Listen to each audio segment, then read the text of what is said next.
In the previous video, we were able to interact with MongoDB using C++. Now, let's create a REST API to handle HTTP requests so that we can read and write to MongoDB over a network. With this, we will have created an entire backend for a website written in C++, which can be used in a variety of applications. We're going to pick up right where we left off, and the first step I'm going to do is take another setup script so we can install two libraries to help us read and write JSON, as well as create an HTTP server to accept requests. I'll link it in the description. Basically, we're just going to copy this right here. I'll make a new file called setup server, paste this in, and I just need to change the, I just need to add execution permission to the file. And after doing so, I should be able to clone both repositories automatically and install them in the lib directory. So as you can see, we have two directories now for served and simple JSON. In the previous video, we created functions in our MongoDB handler class to add, edit, and remove characters. But there's one other function that we need to add, and that's the ability to read all characters from the database. So up top, I'm going to add an include from our library that we installed. So right here, just go, going to include simple JSON,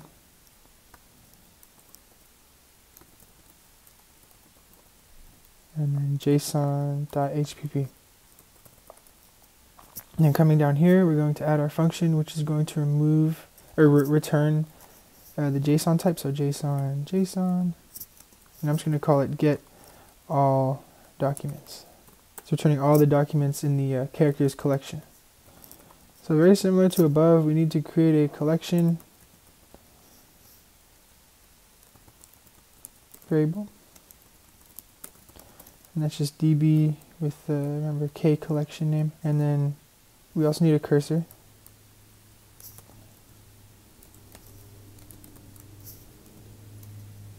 And that's just going to be collection.find, and it takes an empty open and closing brackets, which basically just means find us all the documents in this collection.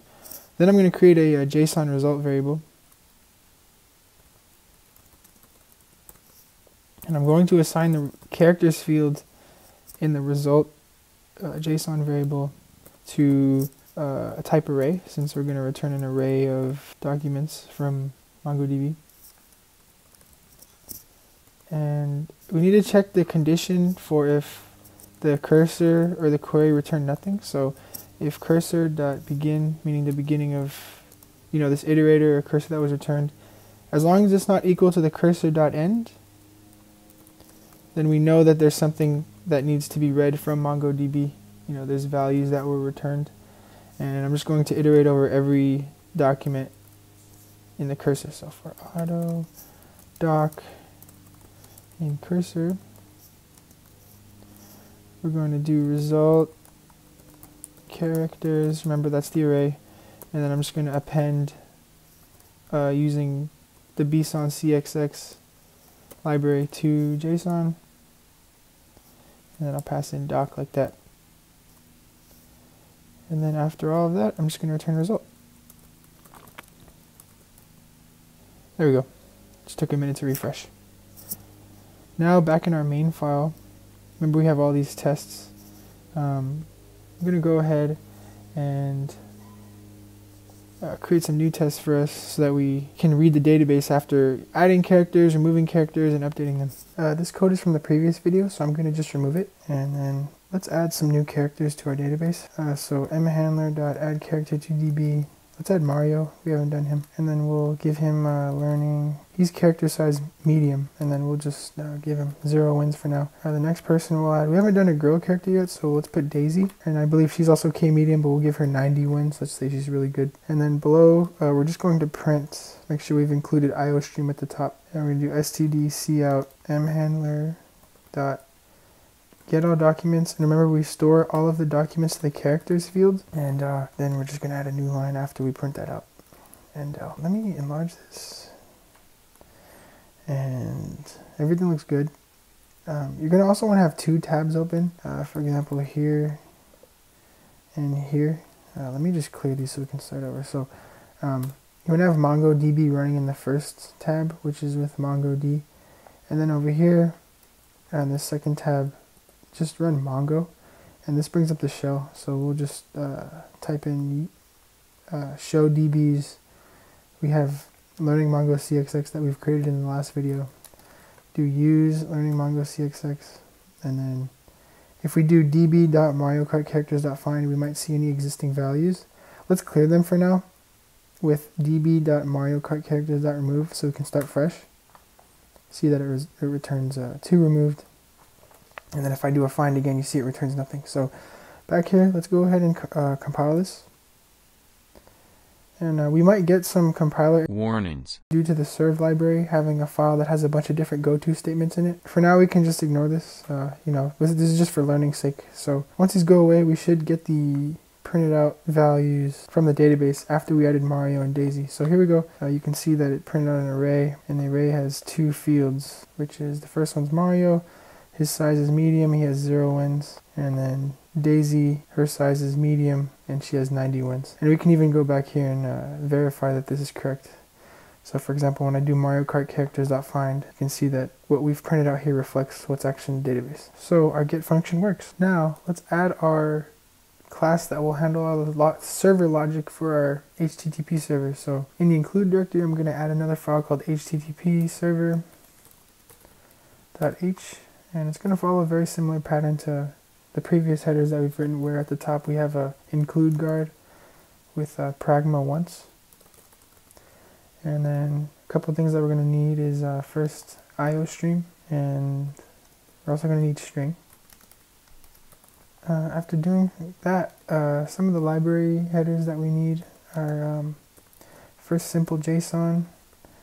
We also are going to need mongocxx instance. Gonna need something from served, which is the multiplexer, and we're also going to need served net and server.hpp. And then for our own includes that we've created, we're going to just include mongodb handler.h. I think I'm getting some include warnings. I think that's just because, yeah, there we go, VS Code updated. Nice. I'm going to close this terminal so we have a little more visibility. And I'm also going to close the sidebar. Great. Now that that's done, let's go ahead and open up our namespace. So namespace learning. Also commented out at the end there just for, styling. Then we're going to add some of our const_expr variables, which we need. And these are all going to be endpoints. So for example, like when you send a request to an API or go to a website, it'll be like /login or / whatever resource you want. And we're going to do the same thing for every operation we want to do with our API, which is saving, updating wins, deleting, and getting all the files. So just like the Google style guide suggests, K at the beginning. So this will be our save endpoint. And I'll just go like this. And then I'm going to create a bunch of, we're going to have 4 different endpoints, right? Because we have 4 different operations. So I'm just saving time here by copying. So save endpoint will be save. For updating, we'll just call it the wins endpoint, because we want to update the wins. And then we will have a delete endpoint. So let me change this to say delete. And then this will just be K, all characters. Cool. And then I'm just going to keep this as a slash. So whenever you send a request to just the normal no path at all, just localhost and then the port, will get all the characters back. A couple more const_expr variables I'm going to define. Let me just take it like this. This is going to be the IP address. Basically the IP address that we're going to attach the server to. And we'll do 00s all the way to, which is the same thing as localhost. And then we also have to assign a port. So K port. And let's just do 5000. Common backend port. And the last const_expr variable we need, which is going to be threads. The thread count, how many threads the server can have to handle requests. And we'll just do 10. Nice. Now that that's done, let's go ahead and define our class. So we'll do class HTTP server. And we're going to have a section for public variables as well as private. Don't forget a semicolon when you're defining a class. First thing for the public is going to be the constructor. So HTTP server, should be something like that for now. There's one class variable that I want to have with our server class, which is the multiplexer. So served multiplexer. I'll give it the same name as the type multi. Let me just take it. Boom. And what I want to do is I want to have the constructor take a multiplexer variable, and then we'll just assign the class variable to what we passed in, like so. We basically need this just so we can create the server, listening program on the IP address and port later on. Next thing is I want to have two functions that we're going to call from main. So the first one is going to be initializing all the endpoints. So initialize endpoints. And in here I'll leave a comment. I'll just say, map endpoints to handler functions. So for example, if the user calls save, wins, delete, or all characters, we want to map these endpoints to have their own handler functions where they, go ahead and save a character, update, whatever the operation is. Finally, we're going to have a start server class. So after constructing a HTTP server object, in order for the server to start, you just do start server. And here's where we're going to move our definition of the mongocxx instance. If you remember from the last video, we needed this to be defined so we avoid a seg fault. But I'm going to move it to be defined in here. And then also going to do, we need that server class from served. So server net server, and I'm just going to call it server. And then server takes in 3 parameters, which is the first IP address that we defined up top. Remember that maps to localhost. The next one is going to be the port, K port. And then finally, we have to pass in that multiplexer. Cool. And then I'm going to add a print statement, just so that, if everything works as it should. I'll just say starting server to listen on port. Yeah, we'll say the port, which is K port.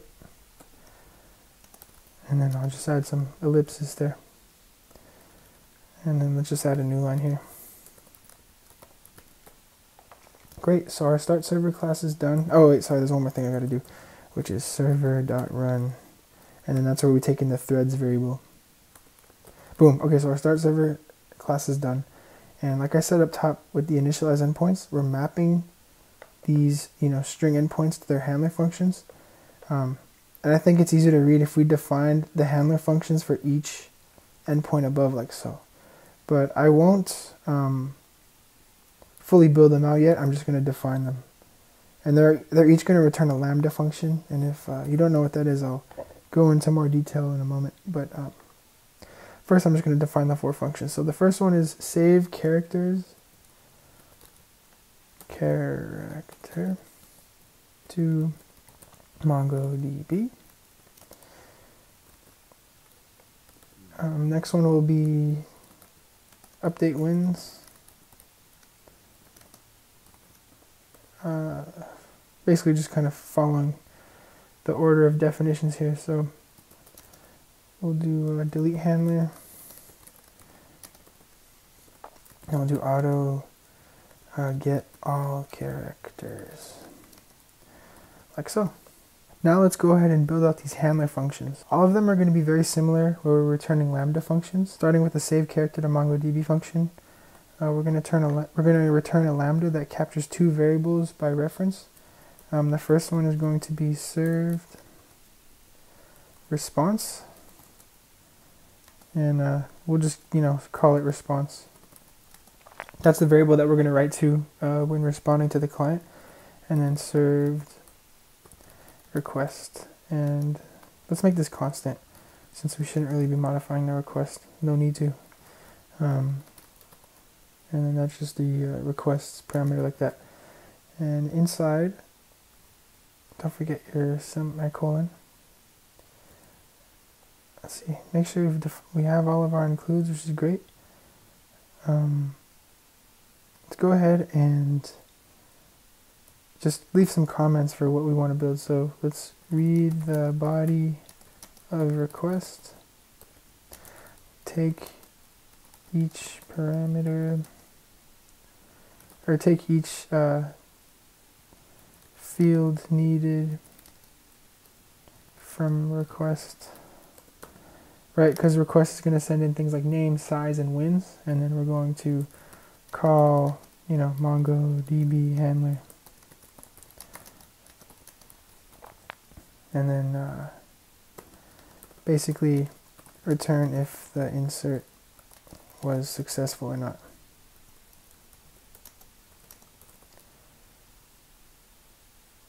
Great. So now we can take these comments and go ahead and get a semicolon. I don't think so. Yeah, okay, nice. All right. So we'll go ahead and convert this into code. But first thing is, remember in our character size file, we had this mapping because we wanted to enforce, you know, enum mapping to strings so that, you know, we have consistent naming of sizes when you're adding a character to the database. We also should do the inverse of that, where whatever the character or whatever the user sends in from their request, they're passing in, you know, small, medium, or large, all in lowercase. And to do that, we can create another map like so. Let's go ahead like this. It's instead of character size to string, we're going to do string to character size like so. And we're going to basically just map std string, string values to character size this time. And the idea here is that we'll send in a string and we should get in a character size back, and if we don't, then we'll return 400 to the user saying, hey, that was a bad request. And up here we're going to need string. And then we're just going to take this and just reverse them. It's a cool trick in VS Code where if I highlight 3 lines like so, I can go ahead and reverse it like this. I'm going to do this, comma, boom. So I've already reversed it, where I'm going to do string to character size.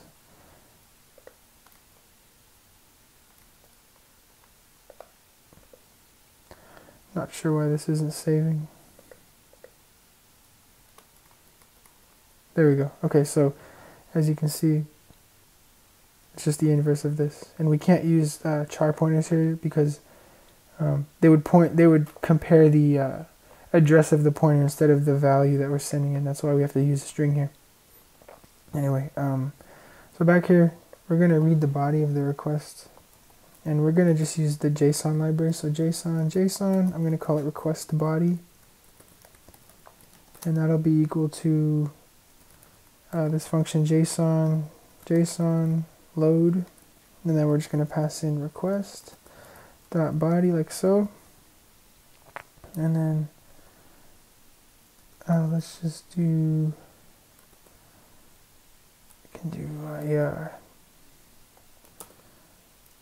gonna grab the size.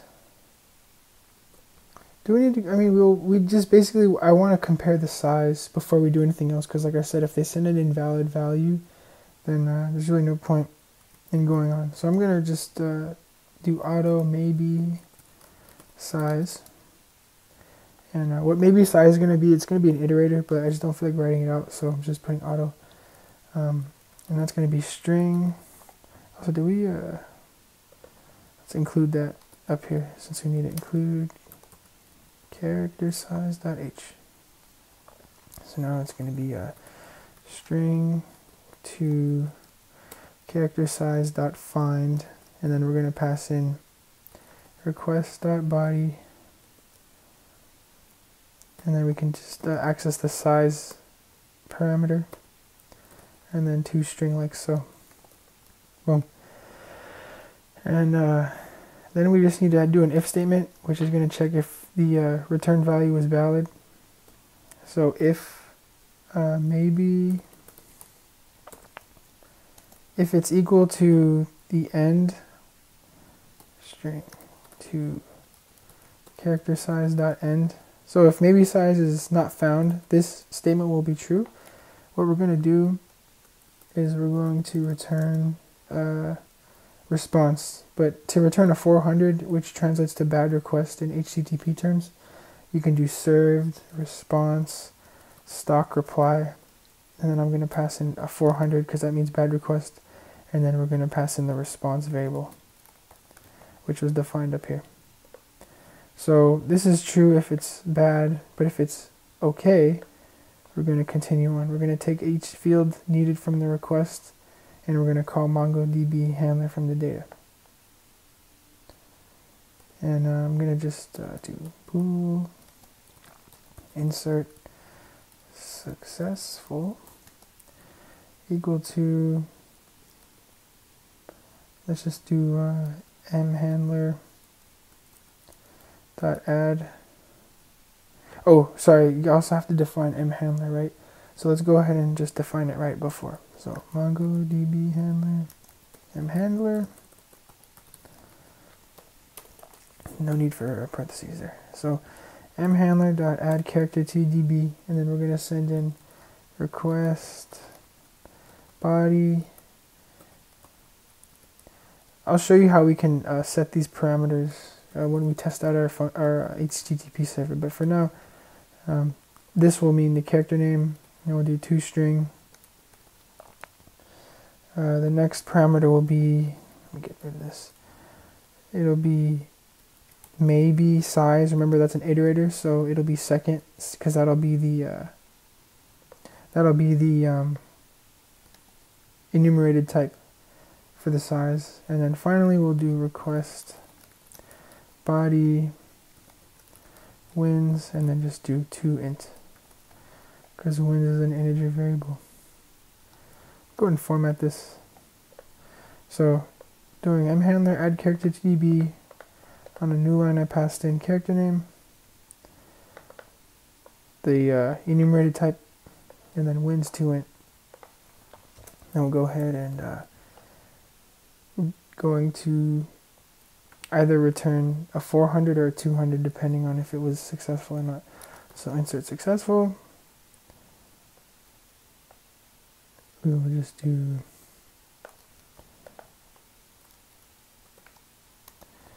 the 200, right, if the insert successful is true, and then if it wasn't, then we'll just simply return a 400 like we did up top. Okay, and that's it for our insert class. Now let's go ahead and work on our update wins class, or update wins function. This save character to MongoDB, here, let me fix this actually. I accidentally put an R there. This function is going to be the most complex, so these other ones are going to be a lot easier. So just like before, let's go ahead and return a lambda function. I'm going to take this line here. And same parameters, same everything. We're going to also take this request body, since every single one is taking the, we have to parse it obviously. I'm going to go ahead and just do it for all of these, since you know, it doesn't change. So now I'm back in our update wins function, right? And we've already created our request body. Another one that's common across all these functions is doing a MongoDB handler, or creating a MongoDB handler object. So mhandler, like so. So I've done it for all three just to save us some time when we do the next ones. Anyway, this one's very similar to above, where we're going to return where we need to assign a boolean to whether the update was successful or not. So update successful is equal to mhandler dot update wins, and let's just pass in request body dot, and then the field that we're going to pass the ID with is character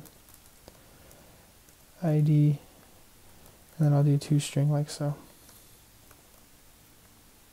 Let me format this. Accidentally put an equal sign there. Fix that.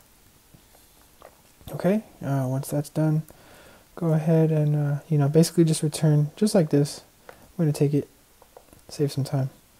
But obviously we're changing update insert successful to update successful.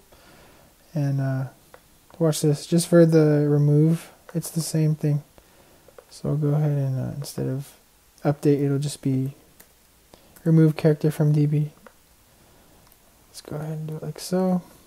Keep the 80 line limit, and we're just passing in character ID correct, and then I'm going to rename these to just be, instead of update, it's going to be delete. Successful.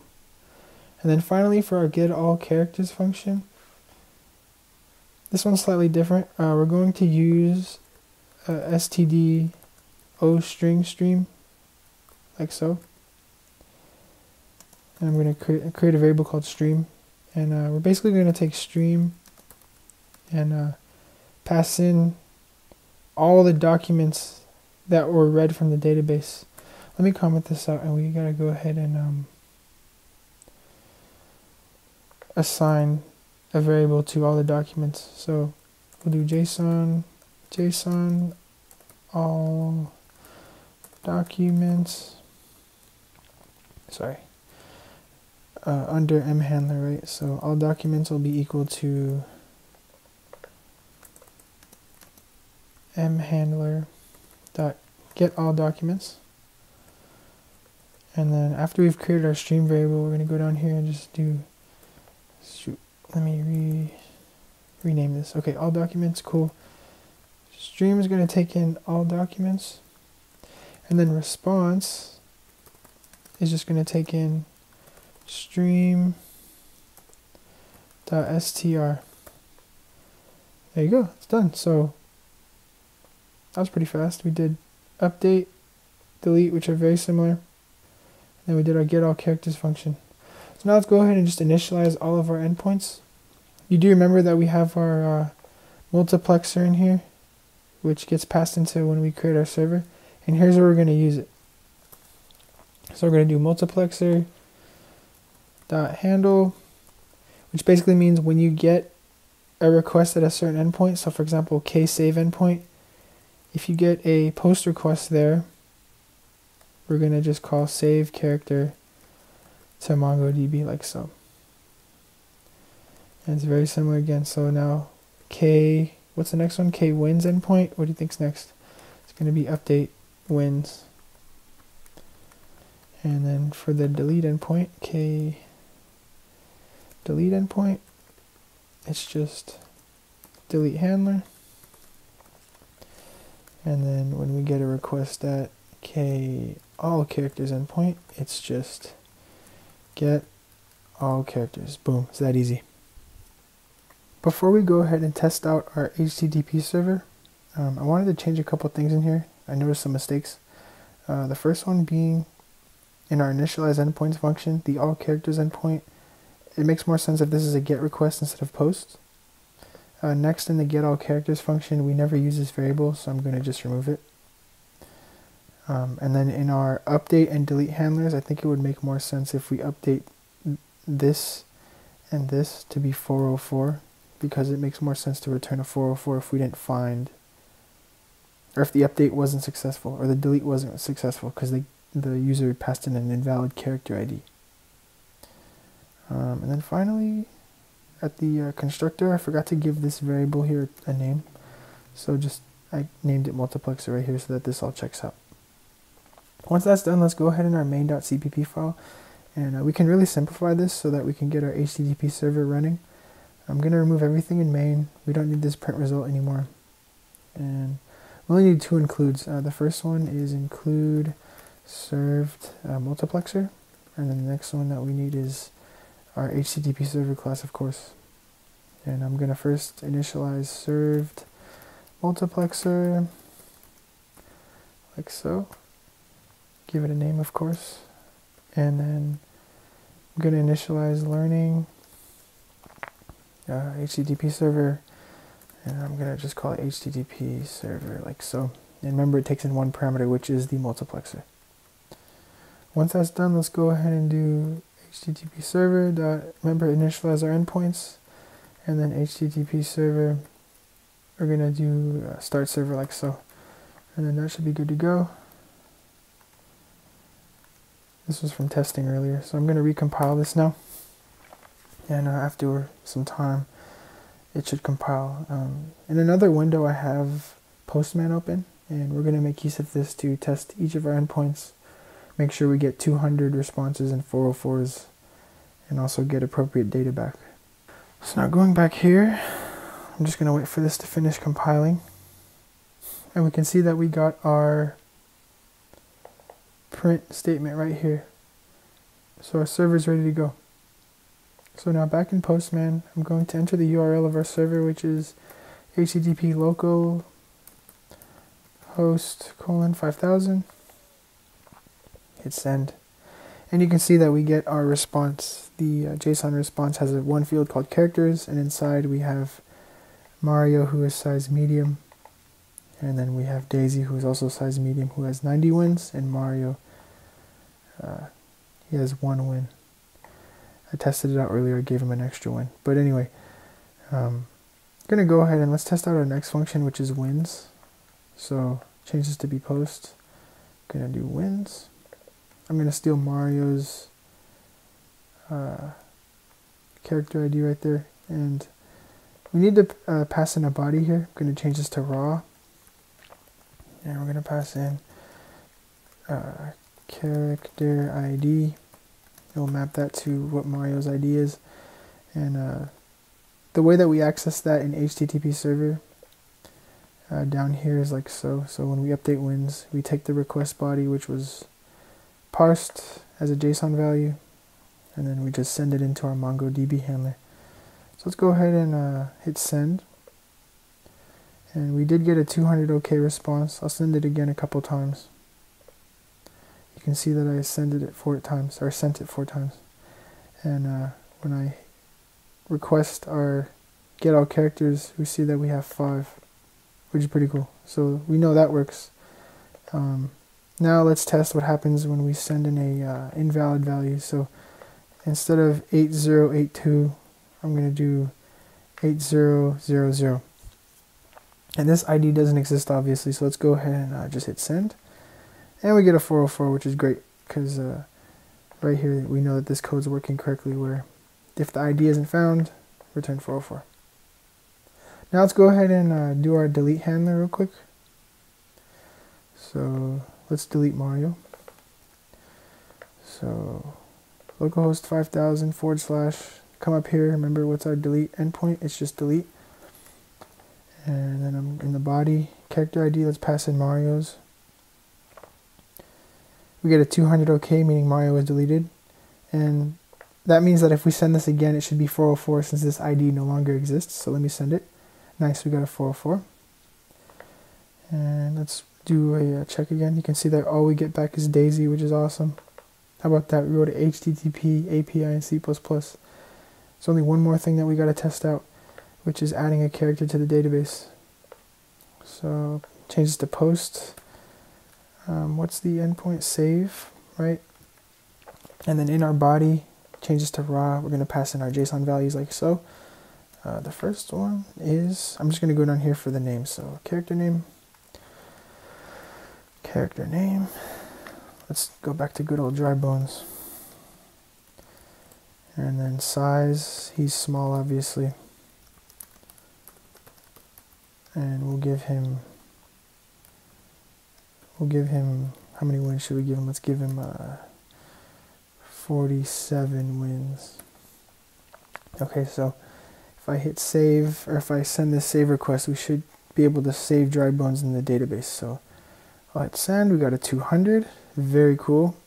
Let's bring back this get request right here. So if I hit send, you can see now we have Daisy, and we just added dry bones, who is there, which is awesome. One last thing to test, which is what happens when we send in an invalid size. So let's just send in small, haha, and let's try to add Bowser. Now obviously, remember we did define the string to character size map here, so we should expect a 400 if we send in an invalid size. And let's go test it out. We got a 400, awesome. Let me add Bowser anyway, so if we put large, and let's give him just 3 wins, why not? And I'm gonna send it now. get a 200 OK, which is awesome. Gonna hit send on the all characters endpoint, and you can see we got Daisy,